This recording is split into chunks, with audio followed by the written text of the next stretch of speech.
नमस्कार साथियों, daily current affair show में आप सभी का बहुत-बहुत स्वागत है। आज 5 अक्टूबर 2025 की तारीख है। आज का करंट अफेयर और उसका स्टैटिक जीके हम लोग पढ़ा जाएगा। उससे पहले कल का करंट अफेयर का क्विक रिवीजन हम लोग कर लेते हैं। पहला प्रश्न पूछा गया था, मानव हाथी संघर्ष निगरानी हेतु गजरक्षक ऐप लॉन्च किया गया। उत्तर डी, बांधवगढ़ राष्ट्रीय उद्यान या बांधवगढ़ टाइगर रिजर्व मध्य प्रदेश में मानव हाथी संघर्ष निगरानी हेतु एक ऐप लॉन्च किया गया, नाम उसका गजरक्षक ऐप। दूसरा प्रश्न, अंतर्राष्ट्रीय साहित्य महोत्सव उन्मेषा 2025 का आयोजन कहाँ किया गया। उत्तर पटना, बिहार के पटना में अंतर्राष्ट्रीय साहित्य महोत्सव जिसका नाम उन्मेषा था, उसका आयोजन किया गया। तीसरा प्रश्न, college of defence management Secunderabad के कमांडेंट का पदभार किसने संभाला। तो मेजर जनरल जी श्रीनिवास, डी उत्तर। चौथा प्रश्न पूछा गया था, पर्यावरण विज्ञान के क्षेत्र में तमिलनाडु साइंटिस्ट अवार्ड हाल ही में किसे प्रदान किया गया। तो उत्तर था R Arthur James, doctor R Arthur James. पांचवा प्रश्न था, राष्ट्रीय अपराध रिकॉर्ड ब्यूरो एनसीआरबी 2023 की रिपोर्ट के अनुसार पूर्वोत्तर में सबसे अधिक हिंसक अपराध और दंगा कहाँ हुआ। उत्तर मणिपुर। छठा प्रश्न पूछा गया था, डॉक्टर जी जी पारिक का निधन हुआ, इनका संबंध राजनीति से इनका संबंध था, वरिष्ठ समाजवादी और गांधीवादी विचारक थे। सातवां प्रश्न पूछा गया था, सितंबर 2025 में वस्तु एवं सेवा कर में कितनी वृद्धि हुई। उत्तर 9.1%। आठवां प्रश्न था, यूनियन बैंक ऑफ इंडिया का प्रबंध निदेशक और मुख्य कार्यकारी अधिकारी किसे नियुक्त किया गया। उत्तर आशीष पांडे, आशीष पांडे जी को नियुक्त किया गया CEO MD union bank of India का। नौवां प्रश्न पूछा गया था, फोर्ब्स रियल टाइम बिलियनियर्स 2025 के अनुसार 500 अरब डॉलर की संपत्ति वाला दुनिया का पहला व्यक्ति कौन बना। उत्तर एलन मस्क, ये उत्तर था। 10वां प्रश्न पूछा गया, श्रम और रोजगार मंत्री मनसुख मंडाविया ने युवा सशक्तिकरण के लिए कौन सा ऐप लॉन्च किया।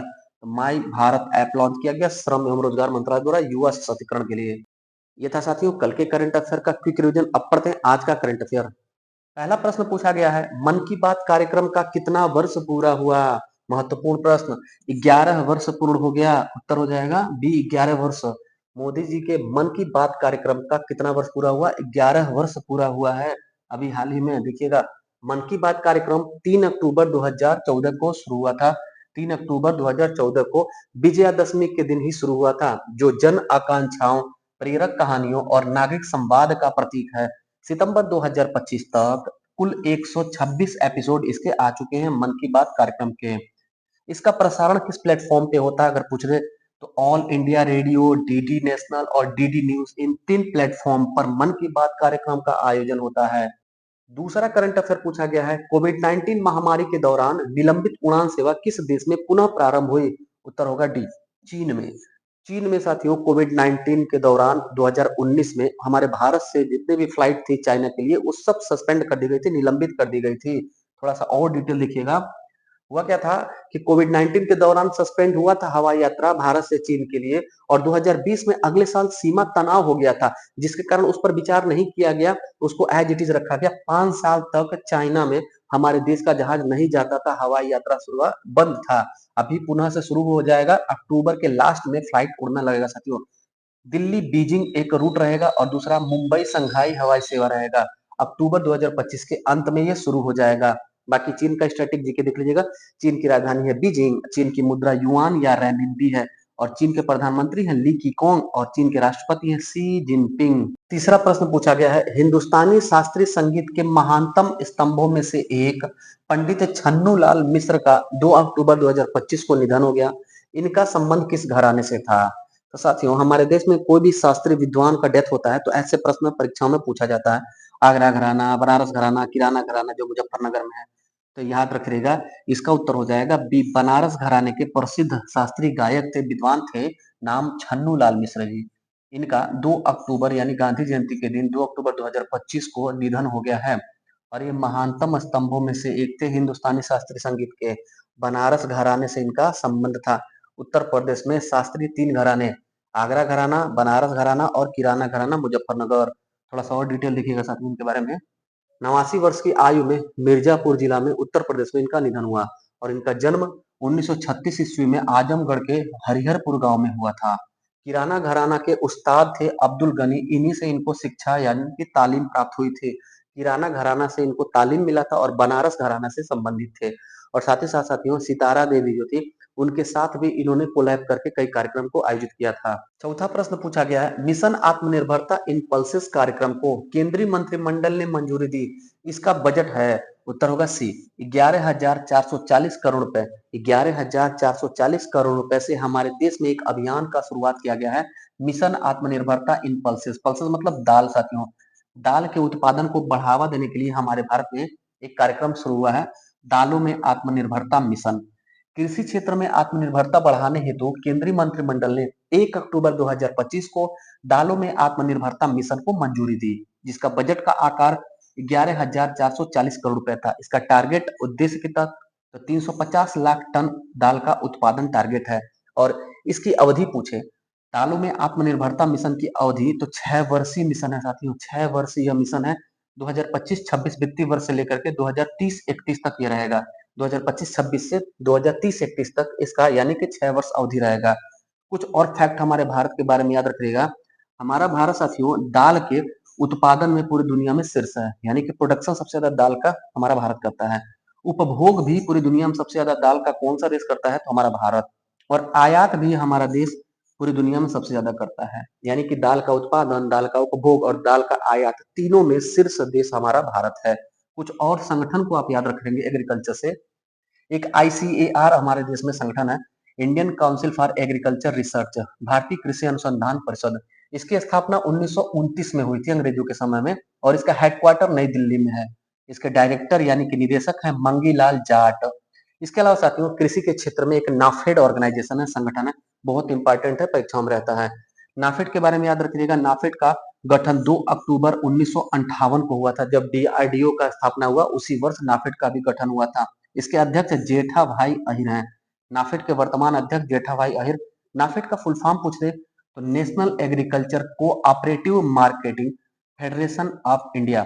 नेशनल एग्रीकल्चर कोऑपरेशन है साथियों, marketing federation of India NAFED का फुल फॉर्म है। पांचवा प्रश्न पूछा गया है, भारतीय रिजर्व बैंक ने भुगतान नियामक बोर्ड यानी पीआरबी का गठन किसके स्थान पर किया है, उत्तर होगा ए, बीपीएसएस। बीपीएसएस जो है हमारे देश में 2007 में गठित हुआ था, उसके स्थान पर अब पीआरबी का गठन हो गया, यानी कि पेमेंट रेगुलेशन बोर्ड, भुगतान नियामक बोर्ड का गठन हुआ है बीपीएसएस के स्थान पर। किसने किया, तो आरबीआई ने किया, भारतीय रिजर्व बैंक ने किया है। डिटेल देखिएगा, पीआरबी अब बीपीएसएस का स्थान लेगी। बीपीएसएस क्या था, तो board of payment and settlement system था, board of payment and settlement system, जिसकी शुरुआत हुई थी साथियों 2007 में। इसको समाप्त करके इसके स्थान पर अब पीआरबी हो जाएगा। इसका उद्देश्य सभी भुगतान प्रणालियों को नियमन करना और पर्यवेक्षण करना, चाहे हम रुपए से पेमेंट करें, चाहे यूपीआई से पेमेंट करें, चाहे डेबिट कार्ड से, चाहे चेक से, किसी भी प्रकार से हम जब देश में पेमेंट करते हैं तो उसको रेगुलेट करने और उसको सुपरवाइजरी करने का कार्य करेगी पीआरबी। आरबीआई ने इसका गठन किया है। छठा प्रश्न पूछा गया है, भारत ने यूरोपीय मुक्त व्यापार संघ ईएफटीए के साथ कितने अरब डॉलर का समझौता लागू किया। ये लागू हो गया साथियों, लागू हो गया, 100 अरब डॉलर का समझौता लागू हो गया भारत और ईएफटीए के मध्य। 2024 में ही ये समझौता हुआ था, अभी ये लागू हो गया साथियों। 100 अरब डॉलर का निवेश हमारे भारत में होगा, कौन करेगा, तो यूरोपीय मुक्त व्यापार संघ। क्या है, पूरा डिटेल देखेंगे समझ में आ जाएगा। ईएफटीए का मतलब होता है कि 4 देशों का संगठन, यूरोप के 4 देशों का संगठन, स्विट्जरलैंड, नॉर्वे, आइसलैंड और लिंचेस्टीन, ये चारों देश ईएफटीए कहलाते हैं। ये साथियों हमारे भारत और ईएफटीए के मध्य 10 मार्च 2024 को ही हस्ताक्षर हो गया था, लेकिन लागू हुआ है, लागू होने की तिथि 1 अक्टूबर 2025 है। इसमें कमिटमेंट यानी कि प्रतिबद्धता किया गया है कि 15 वर्षों में 100 अरब डॉलर का निवेश हमारे भारत में होगा। 100 अरब डॉलर का निवेश 15 वर्षों में हमारे भारत में ईएफटीए करेगा। सातवां प्रश्न पूछा गया है, पूरे भारत में डिजिटल शिक्षा बढ़ाने के लिए नई दिल्ली में किस विश्वविद्यालय प्लेटफॉर्म को लॉन्च किया गया, उत्तर होगा नीलिट, बी। नीलिट नाम शायद आप सुने होंगे साथियों, नीलिट और नीलिट के बारे में क्या करंट में पूरा देखेंगे हम लोग। यहाँ पर प्रश्न को देखिएगा, पूरे भारत में डिजिटल शिक्षा बढ़ाने के लिए नई दिल्ली में विश्वविद्यालय प्लेटफॉर्म लॉन्च किया गया नीलिट नाम से, यानी ये पहले से संस्थान था लेकिन इसको विश्वविद्यालय प्लेटफॉर्म का दर्जा दे दिया गया। नीलिट संस्थान को विश्वविद्यालय प्लेटफॉर्म का दर्जा दे दिया गया। हुआ क्या, सूचना प्रौद्योगिकी मंत्री हमारे देश के अश्विनी वैष्णव जी ने नई दिल्ली में नीलिट डिजिटल विश्वविद्यालय प्लेटफॉर्म का उद्घाटन किया। नीलिट का फुल फॉर्म है साथियों national institute of electronic and information technology. National institute of electronic and information technology. इसके तहत साथियों 5 नए नीलिट सेंटर की स्थापना देश में होगी। कहाँ-कहाँ होगी? परीक्षा में पूछ सकता है। तो उड़ीसा में बालासोर में, आंध्र प्रदेश में तिरुपति शहर में, बिहार में मुजफ्फरपुर में और मिजोरम के लुंगलेई शहर में और दमन में। इन 5 जगहों पर 5 नए नीलिट सेंटर की स्थापना होगी। वर्तमान में 56 से अधिक सेंटर हैं। वर्तमान में अगर पूछा जाए कितने नीलेट सेंटर देश में हैं, तो 56 से अधिक नीलेट सेंटर हमारे देश में कार्य कर रहे हैं। आठवां प्रश्न पूछा गया है, विपणन वर्ष 2026-27 के लिए रबी फसलों का एमएसपी जारी किया गया। गेहूं का एमएसपी निर्धारित हुआ। उत्तर होगा ए 2585 रुपए प्रति कुंटल। हमारे देश में 2025-26 विपणन वर्ष वित्तीय वर्ष के लिए गेहूं का एमएसपी डिक्लेयर किया गया 2585 रुपए प्रति कुंटल। ये अभूतपूर्व वृद्धि हुई है साथियों। एमएसपी क्या होता है? इसको कहते हैं साथियों मिनिमम सपोर्ट प्राइस, न्यूनतम समर्थन मूल्य। किसानों के पास जब कोई अपना फसल उत्पादन होता है तो सरकार एक जो है मिनिमम रेट तय करती है। उस रेट से नीचे कोई भी व्यापारी किसान का फसल नहीं खरीदेगा। अगर किसान मजबूर है, अगर बढ़िया पैसा नहीं मिल रहा है तो वो न्यूनतम समर्थन मूल्य पर एमएसपी पर अपने फसल को सरकार के पास क्रय केंद्रों पर बेच सकती है। एमएसपी उसी को कहा जाता है साथियों। एमएसपी का डिटेल देखिएगा, पूरा इकोनॉमी का ये चैप्टर है, महत्वपूर्ण है साथियों, इसीलिए बहुत अच्छे से इसको मैंने सिनाप्स करके डाल दिया है। आप ध्यान से देखिएगा। एमएसपी मिनिमम सपोर्ट प्राइस, इसका फुल फॉर्म है, न्यूनतम समर्थन मूल्य कहते हैं इसको हिंदी में। एमएसपी का निर्धारण कृषि लागत एवं मूल्य आयोग द्वारा किया जाता है। एमएसपी कौन तय करता है? कृषि लागत एवं मूल्य आयोग। इसका गठन हुआ था साथियों 1965 ईस्वी में। इसका गठन 1965 में हुआ। उस समय इसका नाम था कृषि मूल्य आयोग। कृषि मूल्य आयोग नाम से 1965 में स्थापित होता है। बाद में 20 साल बाद 1985 ईस्वी में वर्तमान नाम अस्तित्व में आता है, कृषि लागत एवं मूल्य आयोग। कृषि लागत एवं मूल्य आयोग जो एमएसपी तय करती है वो किसके अधीन आती है? तो कृषि एवं किसान मंत्रालय के अधीन कार्य करती है। इसके अलावा साथियों अगर पूछे कि कृषि लागत एवं मूल्य आयोग कितने कितने फसलों पर तय करता है एमएसपी, तो 22 फसल पर। आप याद रख लेंगे, 22 फसलों पर तय किया जाता है। 2026-27 में एमएसपी का डाटा, करेंट का डाटा आप देखिएगा। गेहूं एमएसपी 2585 रुपए प्रति कुंटल, जो 160 रुपए की वृद्धि को दर्शाता है। पिछले वर्ष से 160 रुपए ज्यादा है। जौ का 2150 रुपए एमएसपी तय किया गया, जो 170 रुपए वृद्धि है पिछले वर्ष की तुलना में। चना का एमएसपी है 5875 रुपए, जो पिछले वर्ष 225 रुपए की वृद्धि को दर्शाता है। मसूर का मसूर का एमएसपी तय किया गया है 7000 रुपए, पिछले वर्ष से 300 रुपए अधिक है। रेपसीड या सरसों का एमएसपी तय किया गया 6200 रुपए, जो 250 रुपए की वृद्धि को दर्शाता है। कुसुम का एमएसपी न्यूनतम समर्थन मूल्य 6540 रुपए तय किया गया, 600 रुपए की वृद्धि को यह दर्शाता है। और आगे देखिएगा, खरीफ फसल 14 होता है और रबी फसल 6 होता है और व्यावसायिक फसल 2 होता है। इस प्रकार से टोटल आप देखेंगे 14, 6 और 2, 6 2 8 4 12 और 1 इधर 22 फसलों पर एमएसपी तय होता है। याद रखिएगा कितने फसलों पर एमएसपी तय होता है? 22 फसलों पर तय होता है। और गन्ना को याद रखिएगा, गन्ना पर एमएसपी नहीं मिलता है, गन्ना पर एफआरपी मिलता है। एफआरपी का फुल फॉर्म एक बार पूछा साथियों, एफआरपी का फुल फॉर्म होता है fair and remunerative fair and remunerative price. FRP का फुल फॉर्म होता है। इसको भी साथियों सीएसीपी यानी कृषि लागत एवं मूल्य आयोग ही तय करता है, लेकिन बस इसको एमएसपी नहीं बोलते, एफआरपी बोलते हैं। गन्ना पर एमएसपी नहीं दिया जाता, एफआरपी दिया जाता है। और 22 फसलों पर एमएसपी दिया जाता है। आप थोड़ा सा एक बार देख लीजिएगा, खरीफ फसल, रबी फसल और व्यावसायिक फसल कौन से हैं जिस पर एमएसपी दिया जाता है। तो खरीफ फसल में 14 फसल आते हैं, धान, ज्वार, बाजरा, रागी, मक्का, तूर, मूंग, उड़द, मूंगफली, सूर्यमुखी, सोयाबीन, तिल, कपास, नाइजर सीड। ये 14 फसलों पर, खरीफ फसलों पर एमएसपी दिया जाता है। इसके बाद रबी फसल, 6 रबी फसल होते हैं जिस पर एमएसपी दिया जाता है। गेहूं, जौ, चना, मसूर, रेपसीड सरसों और कुसुम, 1 2 3 4 5 6 फसलों पर, 6 रबी फसलों पर एमएसपी दिया जाता है। और व्यावसायिक 2 फसल, इसको तो जरूर याद रखिएगा। कॉमर्शियल 2 ही क्रॉप ऐसे हैं जिस पर एमएसपी दिया जाता है, खोपरा और जूट पर। नोट यहाँ इंपॉर्टेंट चीज लिखा था साथियों कि गन्ने पर एमएसपी नहीं दिया जाता है बल्कि एफआरपी दिया जाता है। 2-3 बार इसको बोल रहे, इसलिए इसकी महत्ता को आप समझिएगा। नौवां और अंतिम करंट अफेयर पूछा गया है, विश्व पशु दिवस मनाया जाता है।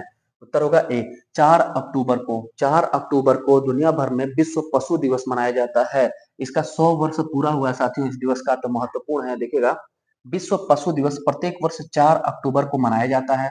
2025 का थीम था जानवरों को बचाओ, ग्रहों को बचाओ। जानवरों को बचाओ और ग्रहों को बचाओ, ये हमारा थीम था 2025 के विश्व पशु दिवस का। 2025 में इसकी 100वीं वर्षगांठ मनाई गई, यानी पहली बार कब आयोजन इसका हुआ था, तो 1925 में। एक नाम याद रखिएगा, हेनरिच जिमरमैन। हेनरिच जिमरमैन के प्रयासों से ही दुनिया में पहली बार 1925 में विश्व पशु दिवस मनाया गया, और तब से लेकर के हर साल 4 अक्टूबर को विश्व पशु दिवस मनाया जाता है। तो साथियों, ये था आज का 9 करंट अफेयर। कैसा लगा आज का क्लास, फीडबैक जरूर दीजिएगा। जो साथी नए हैं, चैनल पर पहली बार विजिट कर रहे हैं, उन सभी का हृदय की गहराइयों से स्वागत है। अपने चैनल से जुड़ जाइए, चैनल को सब्सक्राइब कर लीजिए। बाकी मिलते हैं अगली क्लास में, तब तक के लिए धन्यवाद।